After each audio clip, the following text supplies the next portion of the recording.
Hey everybody.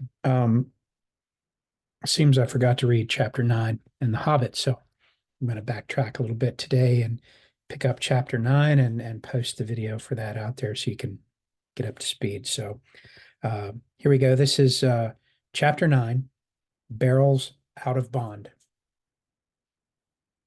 from J.R.R. Tolkien's The Hobbit.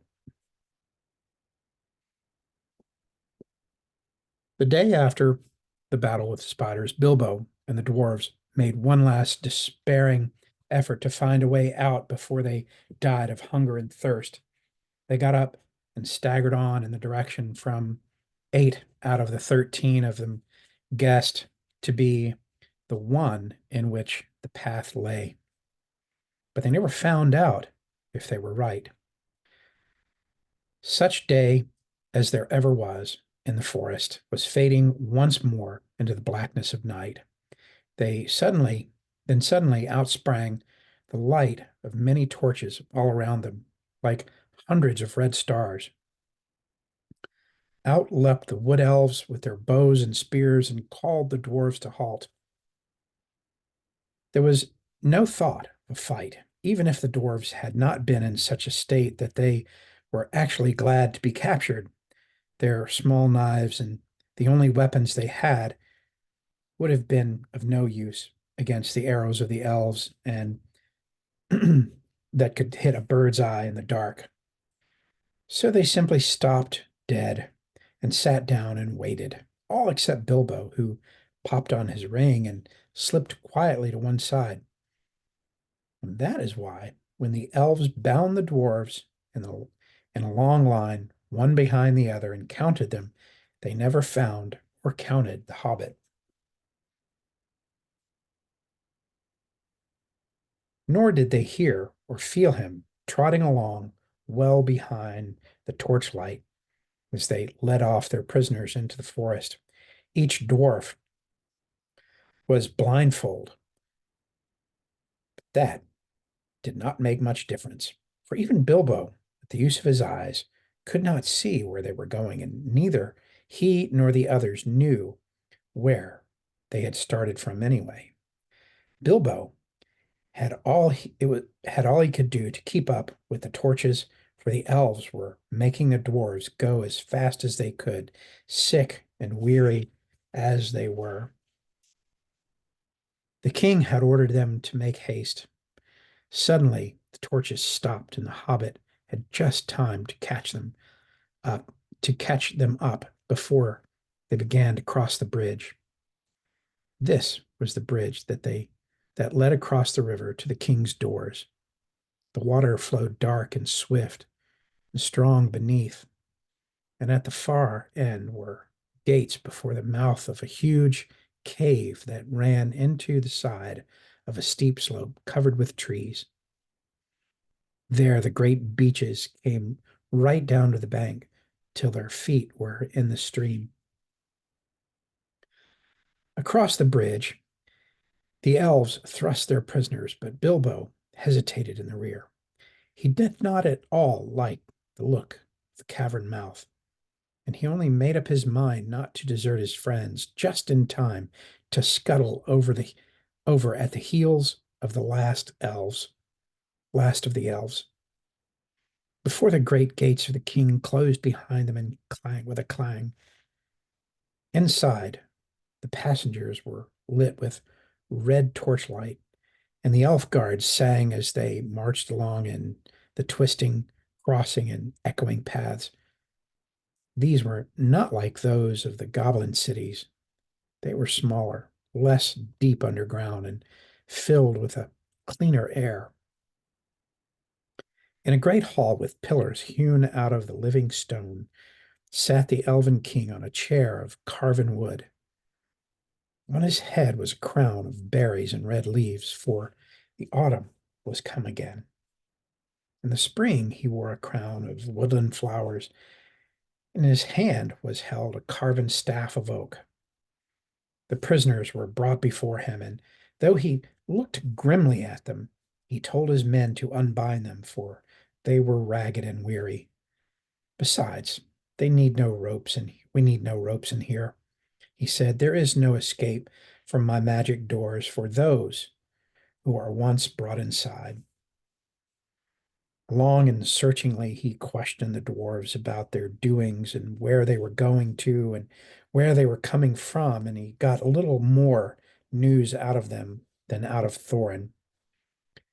They were surly and angry and did not even pretend to be polite.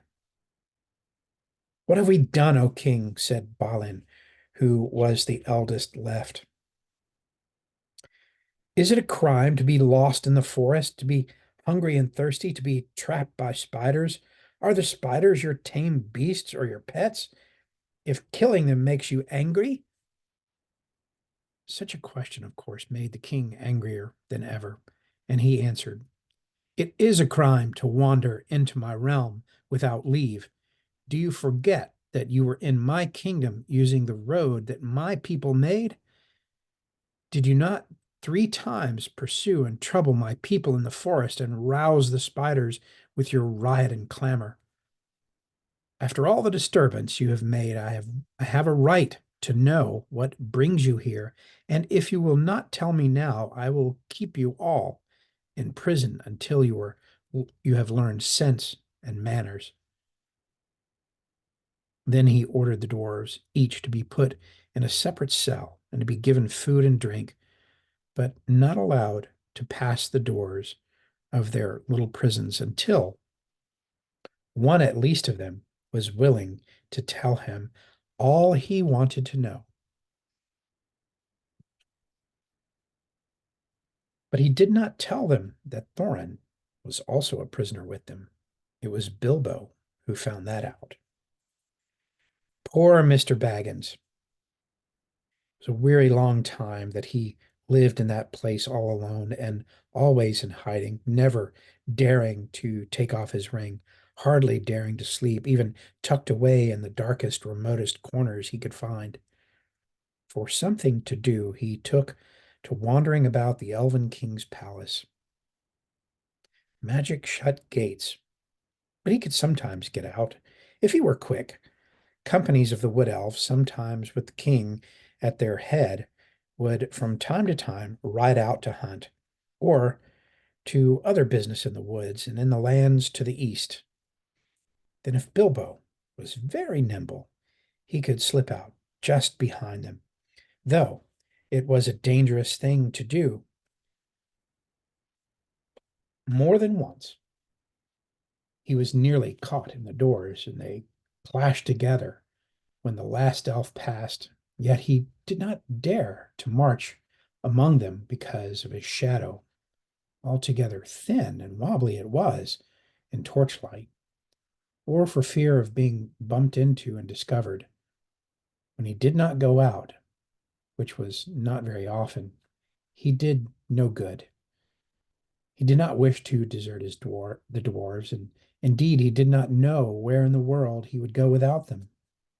He could not keep up with the hunting elves all the time they were out, so he never discovered the ways out of the wood and was left to wander miserably in the forest. And there's a picture of the hall of the Elven-king.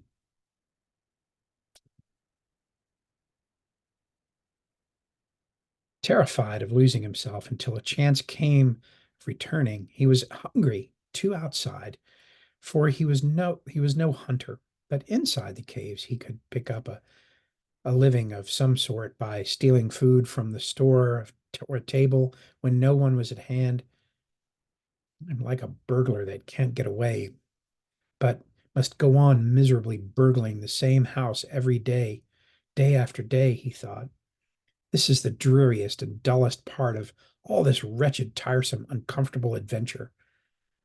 I wish I was back in my hobbit hole by my warm fire with a lamp shining.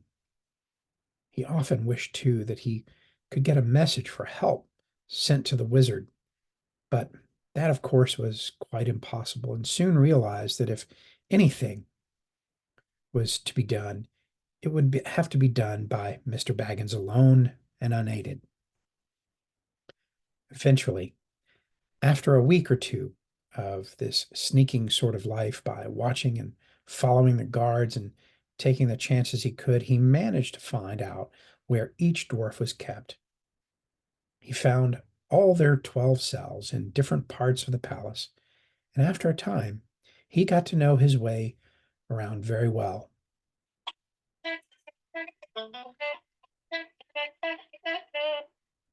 Sorry about that. Turn that down so we're not disturbed again.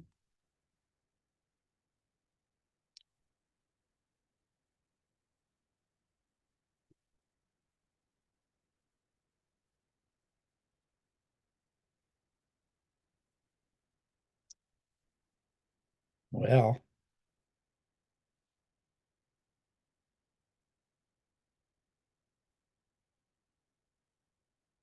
okay, let's try again. Here we go. There we go. Okay. Now we won't be disturbed anymore. Where was I? He guessed at once, of course, that uh, that was Thorin, and after a while he found that his guess was right. At last, after many difficulties, he managed to find the place where no one was about and to have word with the chief of the dwarves. Thorin was too wretched to be angry and any longer at his misfortunes, and was even beginning to think of telling the king all about this treasure and his quest, which shows how low-spirited he had become. When he heard Bilbo's little voice at his keyhole, he could hardly believe his ears. Soon, however, he made up his mind that he could not be mistaken, and he came to the door and had a long whispered talk with the Hobbit on the other side. Soon it was Bilbo. So it was that Bilbo was able to take secretly Thorin's message to each of the other imprisoned dwarves, telling them that Thorin, their chief, was also in prison close at hand, and that no one was to reveal their errand to the king. Not yet, nor before had Thorin gave the word, for Thorin had taken heart again, hearing how the hobbit had rescued his companions from the spiders, and was determined once more not to ransom himself with promises to the king of a share in the treasure until all hope of escaping in any other way was disappeared. Until, in fact, remarkable Mr. Invisible Baggins, of whom he had begun to have a very high opinion indeed, had altogether failed to think of something clever. The other dwarfs quite agreed when they got the message.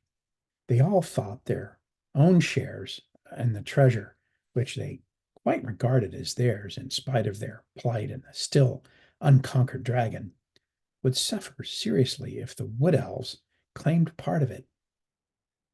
They all trusted Bilbo. Just what Gandalf had said would happen, you see. Perhaps that was part of the reason for going off and leaving them. Bilbo, however, did not feel nearly so hopeful as they did. He did not like being depended upon by everyone, and he wished he had the wizard at hand. But that was of no use. Probably in the dark distance of Mirkwood lay between them. He sat and thought until his head nearly burst, but no bright idea would come. One invisible ring was a very fine thing, but it was not much good among 14. But of course, as you have guessed, he did rescue his friends in the end, and this is how it happened. One day, nosing and wandering about, Bilbo discovered a very interesting thing. The great gates were not the only entrance to the caves. A stream flowed under part of the lowest regions of the palace and joined the forest river, some way further to the east, beyond the steep slope out of which the main mouth opened. Where this underground watercourse came forth from the hillside, there was a water gate, There, the rocky roof came down close to the surface of the stream, and from it, a portcullis could be dropped right to the bed of the river to prevent anyone coming in or out that way. But the portcullis was often open, for a good deal of traffic went out and in by the water gate. If anyone had come in that way, he would have found himself in a dark, rough tunnel leading deep into the heart of the hill. But at one point, where it passed under the caves, the roof had been cut away and covered with a great oak trap door. These opened toward the king's cellars. There stood barrels and barrels and barrels for the wood elves, and especially their king, were very fond of wine, though no vines grew in those parts. The wine and other goods were brought from far away, from their kinsfolk in the south, or from the vineyards of men in distant lands. Hiding behind one of the largest barrels, Bilbo discovered the trap doors and their use, and lurking there, listening to the talk of the king's servants, he learned how the wine and other goods came up the rivers and overland to the long lake. It seemed a town of men still throve there, built out on bridges far into the water as a protection against enemies of all sorts, and especially against the dragon of the mountain. From Lake Town, the barrels were brought up the Forest River. Often they were tied together like big rafts and poled and rowed up the stream. Sometimes they were loaded onto flat boats. But the barrels were empty. The elves cast them through the trap doors, opened the water gate, and out the barrels floated on the stream, bobbing along until they were carried by the current to a place far down the river where the bank jutted out near the very eastern edge of Mirkwood. There they collected and tied together and floated back to Lake Town, which stood close to the point from the Forest River flowed into the long lake. I'll stop there on part 1.